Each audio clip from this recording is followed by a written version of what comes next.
Let's continue to solve this AP Calc BC exam that was given in 2012. Okay, so we are on number 12, which says the points -1, -1, and 1, -5 are on the graph of a function y is f of x that satisfies the differential equation this guy, which the following must be true. Okay, so it asks about max min, point of inflection. Why do these points matter? Well, there maybe are critical points, is what I'm thinking. So let's find. Okay, so this is a little tougher because it's not a function of x, but let's check if it's actually a critical point first. Okay, so for dy dx, let me write it over here. Dy dx will be evaluated at -1, -1. What is that? That would be -1 squared. We plug it in -1 as x, -1 as y. It'll be 1 minus 1, which is equal to 0. Okay, so that's promising. Let's move on. Dy dx evaluate at 1 comma -5. Okay, so x is 1, y is -5, minus 4. So we know that at 1 comma -5, it cannot be max or min, relative max or min. Okay, so that does it say anything like that? So we can eliminate this, as I just said. Point of inflection, we're not sure though. How about if this guy's a local max or min? Well, it can be either or only. Let's worry about that later. Point of inflection, probably not if it's local max min. But okay, let's continue first. Let's find the second derivative. What would the second derivative be? So d squared y dx squared, what would that be? That would just be 2x plus dy dx. I just differentiated this guy. What is dy dx? That's just 2x plus dy dx. They give us already as x squared plus y. Okay, so let's find dy, or the second derivative, d squared y dx squared at the 2 points, so -1, -1. So what would that be? That would be -2 plus 1 minus 1, which is -2. And then the second derivative at 1, -5 would be 2 plus 1 minus 5, which is -2, okay? So we see that since the second derivative, they're not equal to 0, they cannot be points of inflection. So we can eliminate E and B. Okay, so now we're on the part that we left off. We tried to avoid again, figure out if it's a local max or a min. Okay, but actually, if you remember, we can use the second derivative to help us find out if it's a max or min. Remember, if something is concave, if it's concave up at that point, then it's a min. If it's concave down, then it's a max, okay? So for this point, we look at a second derivative, it's negative, meaning it's concave down. So it'll look something like that, right? So we know that the first derivative is 0, so the slope of the tangent line at that point is 0. The concavity is concave down, because it's negative here. So it must be a local max. So 12 is C, yes. Checking the key, okay? That's how we solve that. So I would say it's a little more intermediate level, okay? Radius of convergence of this guy. How do we do that? Well, we can do it using the ratio test. Okay, that's the long way. There might be a faster way, but I'll just do it the long way. Limit n goes to infinity. So a sub n plus 1 over a sub n, so x minus 4 to the 2 times n plus 1, so you gotta be careful there, over 3 to the n plus 1 times, whoops, this should be 3 to the n over x minus 4 to the 2n, okay? So that's the limit, n goes to infinity. We simplify, this is technically 2n plus 2. When we divide by the same thing to the 2n, we subtract the powers, right? So we have x minus 4 squared on top, and then we simplify this, we would have a 3 on the bottom, okay? This doesn't depend on n, so our limit is just absolute value of x minus 4 squared over 3. Okay? For this to be convergent, the ratio test says this has to be less than 1. So we say that x minus 4 squared is less than 3. I multiply 3 on both sides. Okay? So here,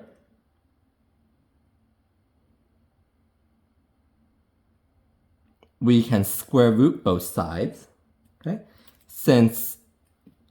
So let me do it like this. I multiply 3 on both sides. 3's absolute value of 3 is just 3, right? So I don't have to worry about the sign of the inequality switching. So when we multiply by positive 3 on both sides, we're okay there. Since this is absolute valued, when I square root, it's always positive. So I don't have to worry about the inequality flipping again. So it'll be just x minus 4 is less than square root 3. So this guy is your radius over here. Okay, so the answer is C. So this one I would say is a little more intermediate also. Okay, and namely this portion here. The ratio test should have been straightforward, but as we start solving for the radius of convergence, the 3 should be straightforward. Here, you have to be careful about the domain, and when this guy flips, the inequality sign, remember, when you multiply and divide by a negative number, the sign of the inequality flips, okay? But since it's absolute value, it's always positive, so we didn't have to worry about it flipping, okay?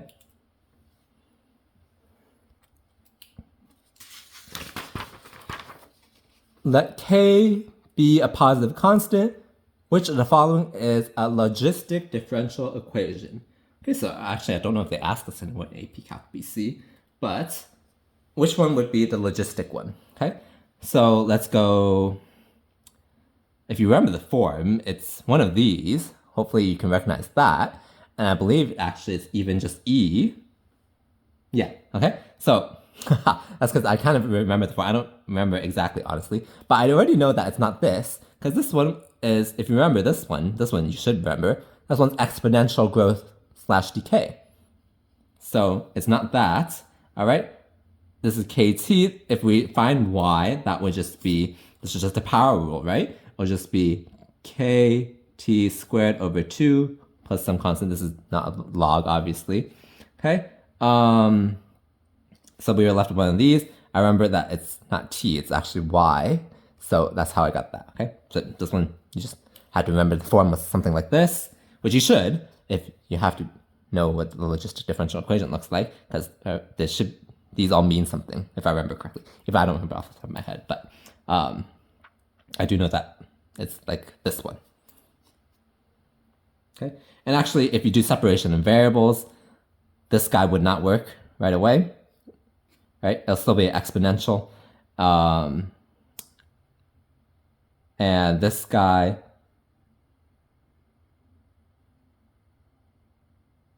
would just be, we can just integrate right away. Actually, it'll just be, because this we can write as kt minus kt squared. So y would be kt squared over 2 minus kt cubed over 3 plus c. So obviously this is not that again, okay?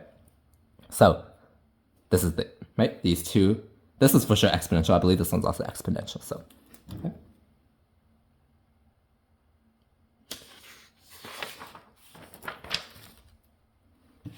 Okay, I for sure did this on the AP Calc AB video, unless it's some other year that I did this, but let me do it again. Actually, the graph of f is a differentiable. The graph of a differentiable f is shown here. If h of x is integral from 0 to x, f of t dt, which of the following is true? Okay, so they ask us about h prime and h double prime also. So what is h prime? Fundamental theory in calculus, that's just f of x. How about h double prime? That would just be f prime of x, okay? So when x is 6, so we're talking about here, h of 6 would be integral from 0 to 6 f of t dt. So it'll be this negative area over here. So h of 6 would be less than 0. Okay? It'll be this, the area under this curve, which is, it's below the x-axis, so it's this area here, which is negative, okay? What is h prime of 6? Okay, that is just, since h prime is f, it's just f of 6. That guy is 0. Okay, how about h double prime 6? That's just f prime of 6. F prime, remember, is slope of the tangent line. The slope of the tangent line here would be positive. Okay, so h of 6 is the smallest, h double prime is the biggest. Okay, so 15 should be A. All right, that's how we do this one.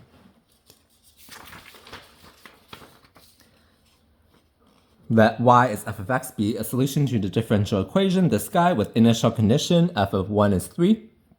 What is the approximation of f of 2 using Euler's method with 2 steps of equal length starting at x is equal to 1.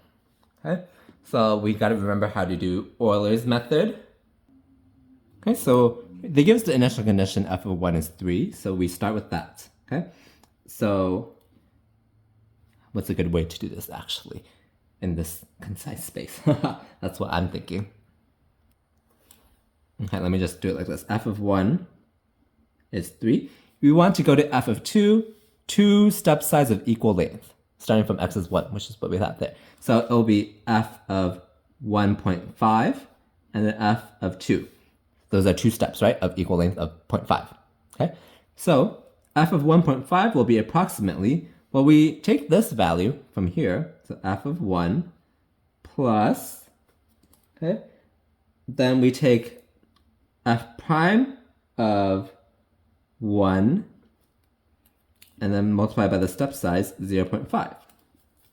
Okay, we take the previous point and the derivative of the previous point and then multiply that derivative by the step size 0.5. Okay, so this guy is what? What's f of 1? That would be 3.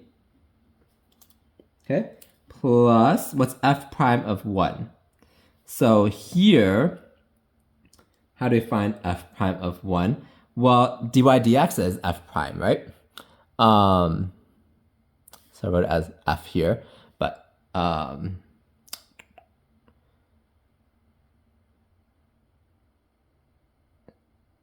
actually, yeah, it is a function. That's why I wrote it as f. I'm like, it's in y, but is it a function actually? But it is. Okay, so f prime of 1 is dy dx at x is equal to 1.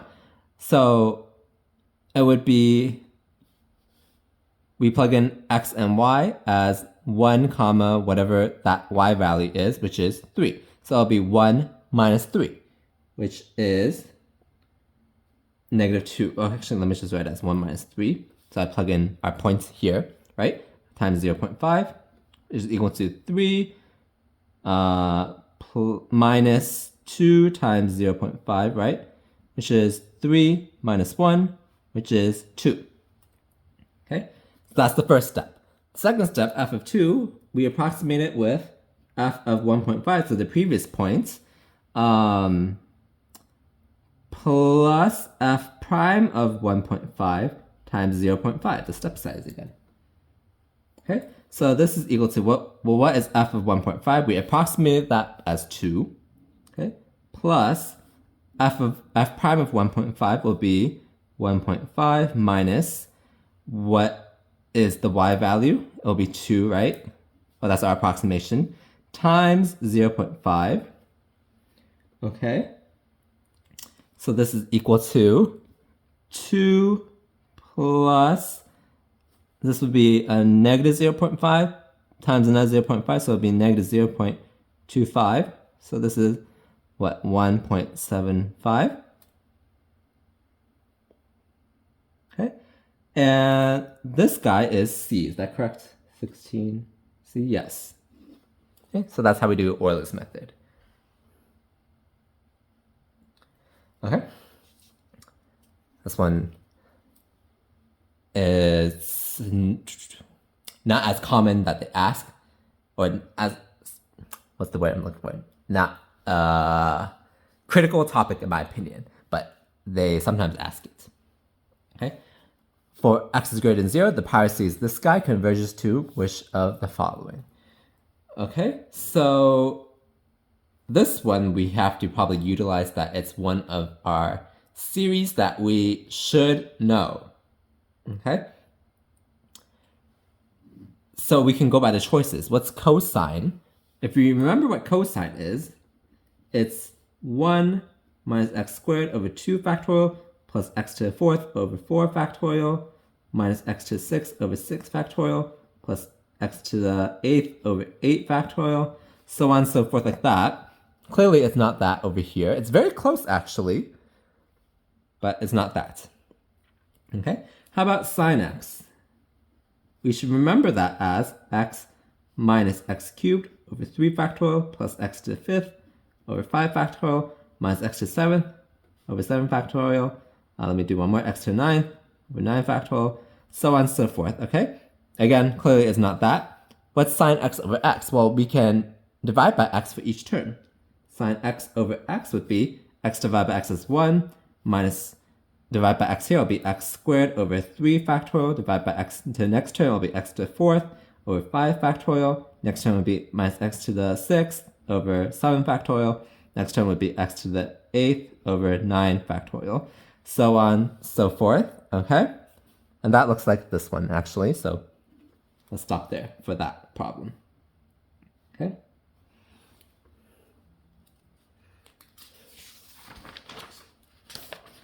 Okay, this I think I also did in the AB video. The graph of f prime, derivative of f, consists of 2 line segments and a semicircle, as shown in the figure above. If f of 2 is 1, f of negative 5 is what? Okay, so why did they give us f of 2 as 1?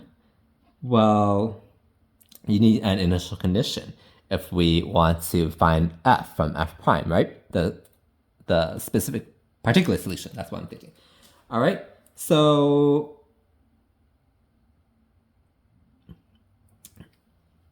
we probably have to set up an integral is what I'm thinking.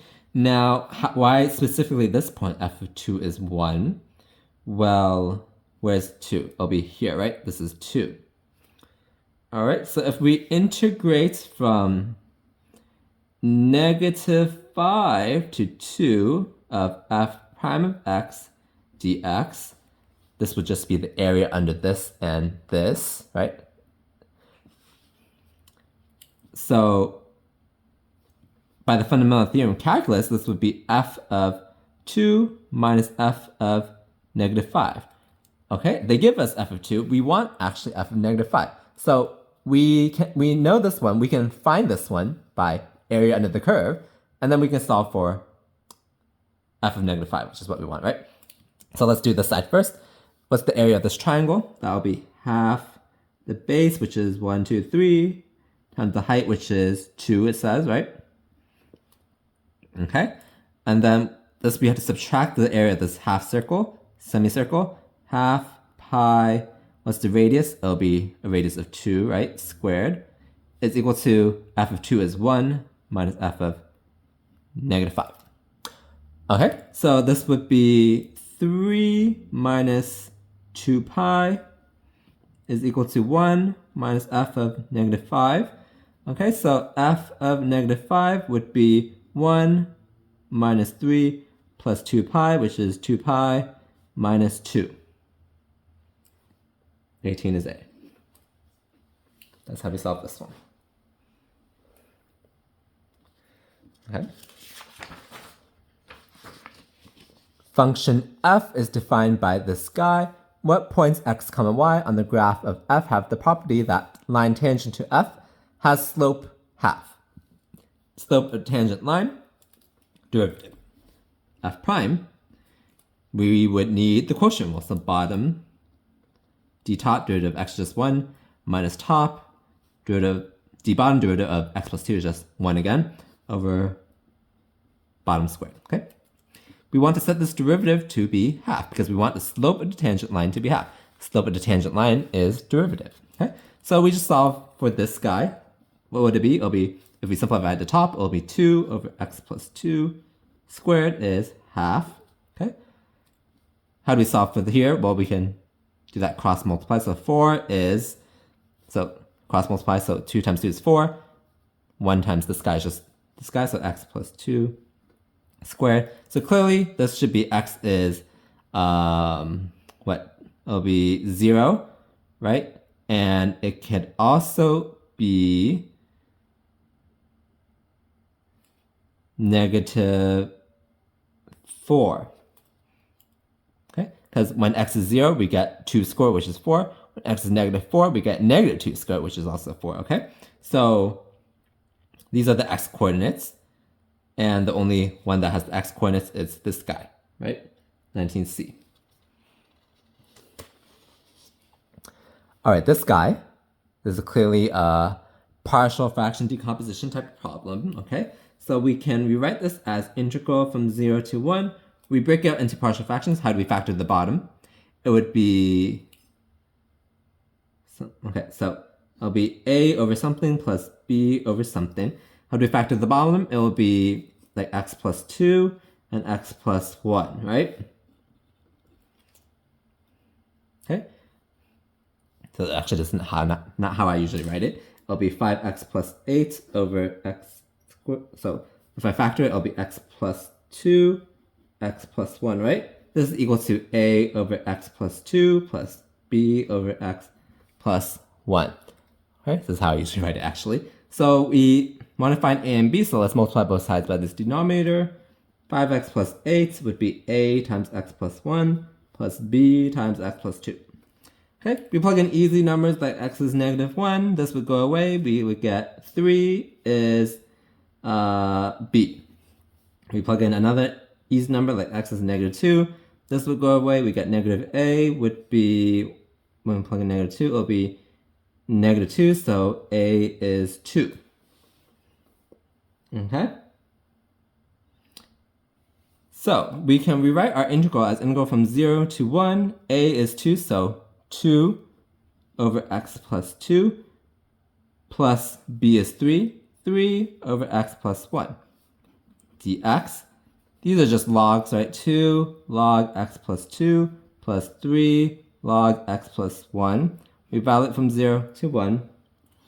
So this is just 2 log 3 plus 3 log 2 minus 2 log 2 minus 3 log 1. Log 1 is just 0. That would go away. So we get 2 log 3 plus log 2. Okay, we don't have one of those answers though, so do we do something wrong? No, we just have to use properties of logs to manipulate this guy. So it would be ln of 3 squared plus ln 2. Okay, I'm going to do it slowly. Ln of 3 squared is just log 9 plus log 2. When we have a sum of two things, it'll be log of 9 times 2. So this is log 18. Okay, so that's C. Okay.